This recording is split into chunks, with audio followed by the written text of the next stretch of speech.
Hi friends, welcome to Sankalp vlogs. ఇవాళ మన special బెల్లం సున్నుండాలండి. ఇది చాలా హెల్తీ, మన సంక్రాంతి స్పెషల్ ఇది. ముందుగా మనం మినుముల్ని బాగా డ్రై రోస్ట్ చేసి స్మెల్ వచ్చే వరకు మరబట్టి మరబట్టించాలండి. ఆ తర్వాత అందులోకి తగినంత బెల్లం ఆ, బెల్లం ఉండలు లేకుండా చేసుకొని బాగా మిక్స్ చేసుకోవాలి. దాంతో తగినంత మనకు నెయ్యి కలుపుకొని షుగర్ పౌడర్లో ఇలాచీ వేసాం బాగా మిక్స్ అవుతుందని. ఆ, సరిపోయేలాగా నెయ్యి వేసుకొని మంచిగా ఉండలు పట్టుకునేలాగా చేసుకోవాలండి. ఇలా బాగా మిక్స్ చేసుకోవాలి.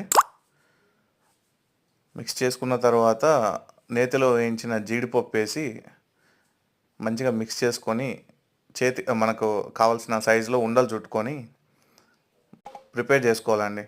అంతే, మన సున్నుండలు రెడీ అయ్యాయి.